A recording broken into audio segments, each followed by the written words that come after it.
Well, I had a typical story, you know. Now it's quite popular in America and around Europe to be fat and obese. I was obese ahead of time and weighed 240 pounds, and my idea of fun was to smoke 3 packs of cigarettes a day and smoke grass every day for 10 years. Had hair down to my ass.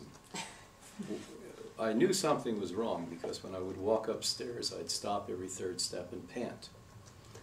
And around that time, my girlfriend's best friend's boyfriend, we're 20, he's 30, is a vegetarian. And he did yoga. And I was from a generation where men were macho and men were masculine types. And he was very strange to me. He stood on his head, he owned, he didn't eat meat. So I thought he was weird, to be frank with you. He was wise, you know. When somebody's 10 years older and you're very young, he sounded like a philosophical genius to me at times. And he sat me down and said to me one day, you know, you loved animals. You're kissing your dog, you're eating them. And believe it or not, that sounds naive to us as adults. It shocked me. I never thought that what I loved so much and ate every day, twice, 3 times, was an animal, as naive as that is.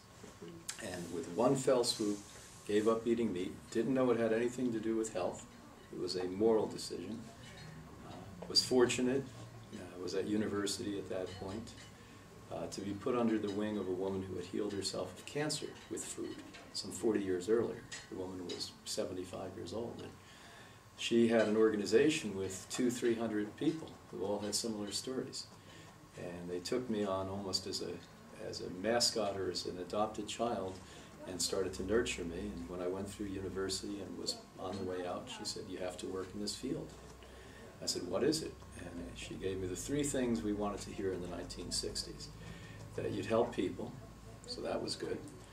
That I wouldn't make money, that was good, because money was a bad thing. And I'd work really, really hard, so that was a social thing. So I did it. And if we packed up the car and went to a state or went to a province in Canada and 5 people would show up to a lecture, it would be a heyday. We'd just be shocked. And back in the mid-1970s, I went to visit Ann Wigmore and Hippocrates because I had been a raw foodist for about a year and a half, 2 years at that point, I think. And they asked me to join the staff. And the rest of the story took over. I was doing public relations by the end of the 70s, came to Europe.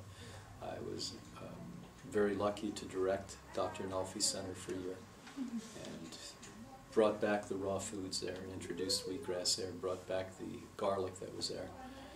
And throughout Europe helped Dr.